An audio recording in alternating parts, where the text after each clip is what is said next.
नमस्कार, मैं हूं आपके साथ वर्षा शर्मा और नजर डालेंगे उत्तराखंड की खबरों की ओर। खबर देहरादून से है, जहां युवा कल्याण निदेशालय में राज्य स्तरीय खेल महाकुंभ 2024 का शुभारंभ मुख्यमंत्री पुष्कर सिंह धामी ने किया। इस अवसर पर खेल मंत्री रेखा आर्या, खेल सचिव अमित सिन्हा और स्थानीय विधायक उमेश शर्मा सहित कई नेतागण भी अधिकारी मौजूद थे। प्रदेश के 13 जनपदों से आए खिलाड़ियों ने इस महाकुंभ में भाग लिया, जिसमें बेटियों और युवाओं ने बढ़ चढ़कर हिस्सा लिया।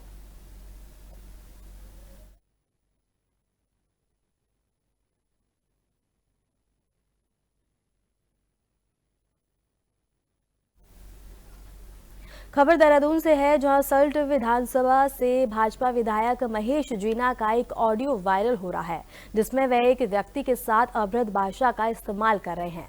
कांग्रेस प्रवक्ता शीशपाल सिंह भिष्ट ने इसे भाजपा की असलियत बताया और मुख्यमंत्री से कार्रवाई की मांग की है।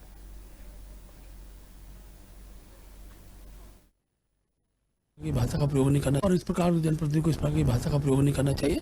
लेकिन जिस व्यक्ति से बात हो रही है उसको भी शालीनता के साथ चीज़ों को ध्यान रखना चाहिए कि जनप्रतिनिधि से किस रूप में, किस व्यवहार के साथ बात की जानी चाहिए। और स्वाभाविक रूप से जो गलत है उसके लिए हम चिंता भी करते हैं, बात भी करते हैं।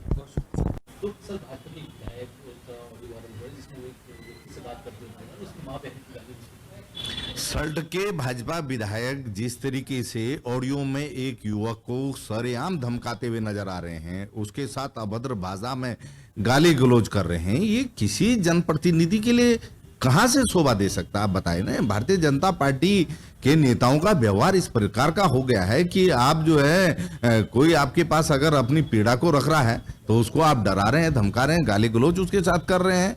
तो ये प्रचंड बहुमत का नशा है, सत्ता का अहंकार है जो भाजपा के विधायकों के और नेताओं के सिर चढ़ के बोल रहा है। और लोकतंत्र में इस प्रकार की अभद्र भाषा को, गाली गलौज को किसी भी तरीके से स्वीकार नहीं किया जा सकता है। मुख्यमंत्री जी को तत्काल इस अभद्र भाषा का, इस प्रकरण का संज्ञान लेना चाहिए और तत्काल जो है विधायक पर कड़ी कार्रवाई करनी चाहिए। देखते हैं भाजपा इस प्रकरण पर क्या संज्ञान लेती है और क्या कार्रवाई करती है।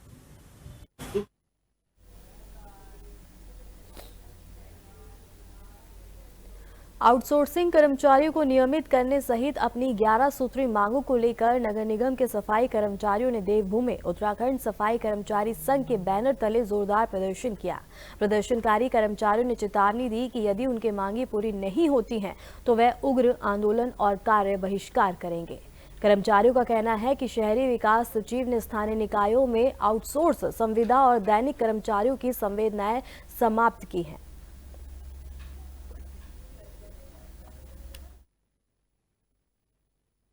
लगातार हम लोग माननीय मुख्यमंत्री जी से वार्ता कर रहे हैं और हमने लगातार 11 सूत्री मांग पत्र दिया था कि जो आउटसोर्सिंग कर्मचारी हमारे उनको नियमित किया जाए और ठेका प्रथा को पूर्णतः समाप्त किया जाए। किंतु बड़े खेद का विषय है कि स्थानीय निकाय में सफाई कर्मचारी श्रम कर्मचारियों की जो उत्पीड़न किया जा रहा है उससे हम लोग बहुत रुष्ट हैं। देखिए, वो लगातार हमें अभी समाचार पत्र के माध्यम से मालूम हुआ कि शहरी विकास सचिव द्वारा एक आदेश जारी गया है कि आउटसोर्सिंग और संविदा दैनिक कर्मचारी जो निकाय में कार्यरत हैं उनकी तत्काल सेवा समाप्त की जाए। तो जिसका हम लोग विरोध करते हैं कि हम लोग बराबर मांग कर रहे हैं कि नगर निकायों की समस्याओं का समाधान किया जाए। हम नगर विकास मंत्री जी से बार बार मिले, माननीय मुख्यमंत्री से मिले, लेकिन उन्होंने किसी प्रकार का समाधान न करते हुए आज उन्होंने एक आदेश जारी किया है कि निकायों में जो कार्यरत आउटसोर्सिंग कर्मचारी है उनकी सेवा समाप्त की जाए, जिसका हम लोग पूरे उत्तराखंड में विरोध करेंगे। अगर जब तक इस शासनादेश पर रोक नहीं लगेगी हम आंदोलन समाप्त नहीं करेंगे, चाहे हमें अनिश्चितकालीन हड़ताल भी करनी पड़े। लगातार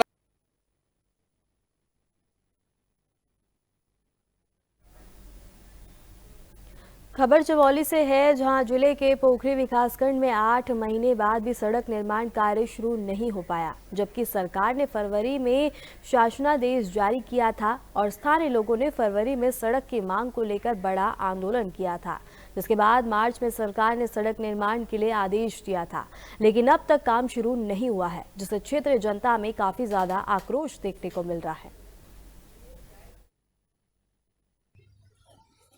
शुरू कर। सबसे पहले कंडारी जी, आपका बहुत बहुत धन्यवाद कि आप समय समय पर क्षेत्र हितों के लिए हमेशा अपनी आवाज़ बुलंद करते रहते हैं। और विगत 10 फरवरी 2024 को नौली धोतीधार मोटर मार्ग के लिए पोखरी के समस्त जनप्रतिनिधियों ने एक आवाज़ उठाई थी, एक आंदोलन किया था और 34 दिनों के धरना देने के पश्चात इसका जो शासनादेश हुआ, शासनादेश होने के पश्चात मात्र अभी तक एक बार इस रोड की सर्वे हुई है और 7-8 महीने बीतने के बाद भी अभी इस पर कोई भी कार्यवाही विभाग के द्वारा नहीं की गई है। बहुत दुख की बात है, क्योंकि मैं आप लोगों के माध्यम से समस्त क्षेत्रवासियों से कहना चाहता हूं, क्योंकि देखिए क्षेत्र हित में सभी रोडों का बनना बहुत ज़रूरी है। हम किसी रोड के उसमें नहीं है कि कोई भी रोड न बननी सभी रोड जाए, लेकिन अगर प्राथमिकता के आधार पर देखा जाए तो नौली धोतीधार मोटर मार्ग सबसे, यहाँ जो पोखरी का विकास है, पोखरी जो पूरा क्षेत्र है यहाँ के जो। नमस्कार, मैं राधा रानी रावत, क्षेत्र पंचायत मसूली। जैसा कि आप सभी जानते हैं कि अभी क्षेत्रीय जनता कुछ टाइम पहले पोखरी के मुख्यालय डाक बंगले में 34-35 दिन धरने पे बैठी।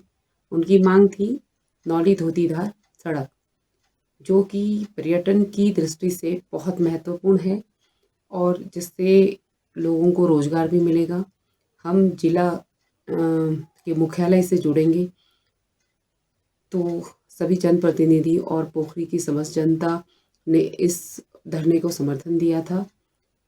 33-34 दिन धरने पर बैठने के बाद सरकार की तरफ से आश्वासन दिया गया था कि इस पे बहुत जल्दी कार्रवाई की जाएगी, किंतु आज इतने महीने बीत जाने के बाद भी इस पर किसी प्रकार की कोई कार्रवाई नहीं की गई है और केवल आश्वासन मात्र ही दिया गया था। तो नमस्कार। खबर चमोली से है, जहां उप जिलाधिकारी थराली और कमलेश मेहता ने पैनगढ़ मोटर मार्ग पर प्रमाणमती नदी पर पुल निर्माण के लिए अधिकारियों के साथ निरीक्षण किया। उन्होंने लोक निर्माण विभाग और अन्य संबंधित विभागों को निर्देश दिया कि आगामी मानसून से पहले प्रमाणित नदी पर वैली ब्रिज का निर्माण किया जाए और स्थायी पुल के लिए एस्टीमेट शासन को भेजा जाए।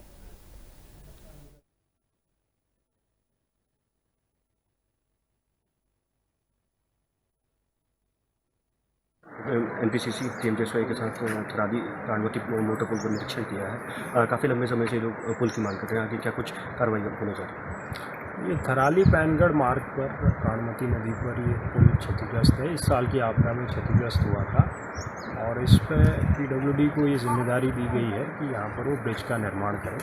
उनके द्वारा एक परमानेंट ब्रिज स्टील गार्डर का निर्माण करने का प्लान बनाया गया है, जो कि लॉन्ग टर्म प्लान है। शॉर्ट टर्म में एक वैली ब्रिज इनके द्वारा प्रस्तावित है, जिसके लिए हमने निरीक्षण किया और इनके द्वारा इनसे अपडेट लिया गया कि उसकी क्या प्रगति है। तो उसमें हम एक रिपोर्ट बना के भेजेंगे और पीडब्ल्यूडी को निर्देशित किया गया कि अगले मानसून से पहले इस वैली ब्रिज को पूरा किया जाए। इसके लिए जो भी नेसेसरी स्टेप हैं, जिस भी विभाग से समन्वय करना है आप करें। अगर कहीं कोई दिक्कत आ रही है तो हमें बताएं। आपदा में पिछली बार की जो आपदा है, जो फ्लड आया था, उसमें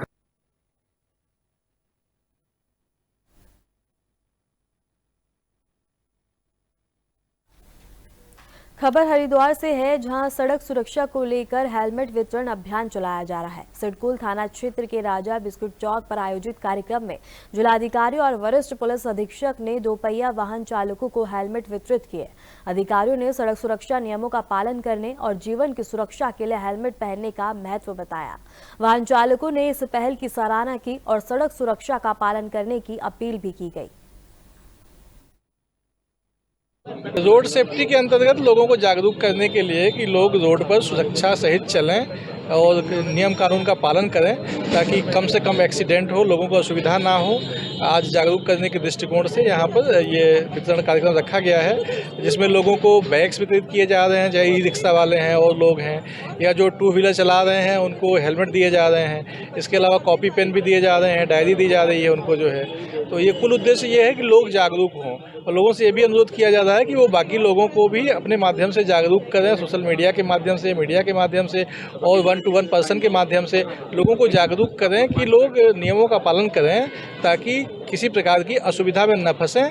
और हमारा उद्देश्य ये है कि लोग जागरूक हों ताकि जो चालान है, चालान मूल उद्देश्य नहीं है, मूल उद्देश्य है लोगों में जागरूकता आए और रोड सेफ्टी के नियमों का पालन हो ताकि कम से कम हमारे एक्सीडेंट हो, लोगों को असुविधा कम से कम के तहत ही आज जिलाधिकारी महोदय और मैं यहाँ पर आए थे। इसमें परिवहन विभाग और पुलिस विभाग के परिवहन विभाग के सहयोग से CSR कंपनी, जो CSR के तहत जो कंपनियाँ मदद करती हैं उनके थ्रू और सेफ्टी, रोड सेफ्टी के लिए, और जो हमारे राइडर्स हैं खासकर जिनके पास जो गरीब हैं, जिन जो हेलमेट वगैरह भी अफोर्ड नहीं कर पा रहे हैं, उनके कागज़ वगैरह बाकी पूरे हैं, उनको प्रोत्साहित करने के लिए आज हेलमेट यहाँ पर बांटे गए थे। और बाकी जो हमारे ई-रिक्शा हैं या अन्य जो रिक्शा वाले हैं जो हमारे रोड सेफ्टी के नियमों का पालन करें, उनको प्रोत्साहन के लिए यहाँ पर कुछ CSR एक्टिविटी के तहत हेलमेट्स हैं, बैग्स वगैरह वितरित किए गए थे।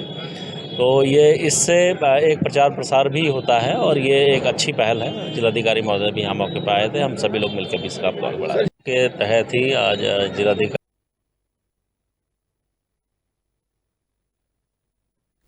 खबर रामनगर से है, जहां रेलवे पटरी के पास ट्रेन की चपेट में आकर मजदूर लाल बाबू गंभीर रूप से घायल हो गया।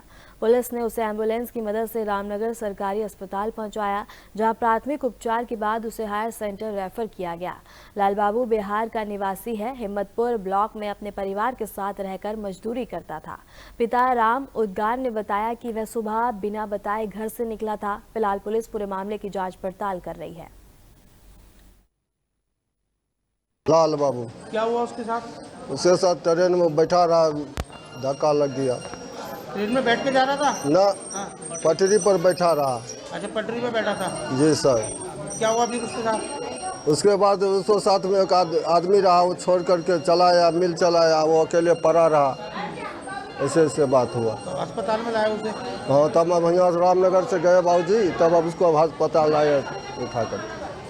लाल बाबू क्या हुआ उसके साथ? उसके साथ ट्रेन में बैठा रहा, धक्का लग गया। ट्रेन में बैठ के जा रहा था ना? पटरी पर बैठा रहा। अच्छा, पटरी पे बैठा था। जी सर। क्या हुआ फिर उसके साथ? उसके बाद उसको साथ में एक आदमी रहा, वो छोड़ करके चलाया, मिल चलाया, वो अकेले पड़ा रहा। ऐसे बात हुआ। तो अस्पताल में लाया उसे? हाँ, तब हम यहाँ रामनगर से गए बाबूजी, तब अब उसको अस्पताल लाए उठा कर।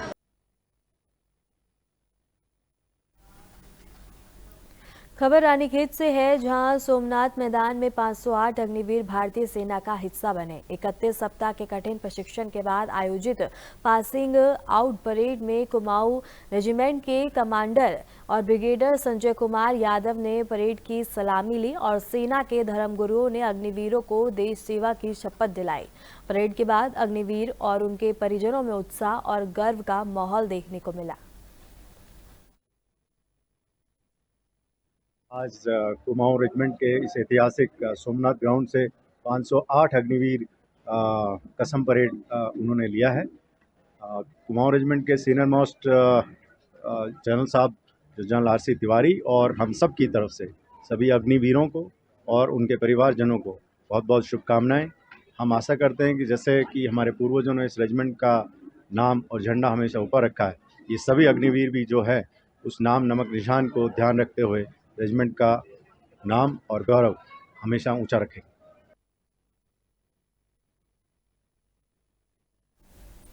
उधम सिंह नगर के DM उदयराज सिंह के तबादले पर रुद्रपुर नगर निगम में विदाई समारोह आयोजित किया गया। मुख्य नगर अधिकारी नरेश चंद्र दुग्गपाल ने शॉल उड़ाकर DM का सम्मान किया। DM के कार्यालय पर नगर निगम में कई बड़े कार्य हुए, जिनमें 3 जगह जमीन नगर निगम के नाम की गई और विकास कार्यों में तेजी लाई गई।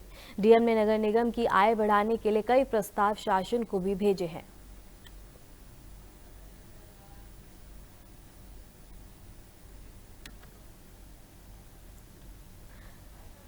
फिलहाल के लिए खबरों में इतना ही, और ऐसे ही देश दुनिया की तमाम खबरों को जानने के लिए बने रहें हमारे साथ।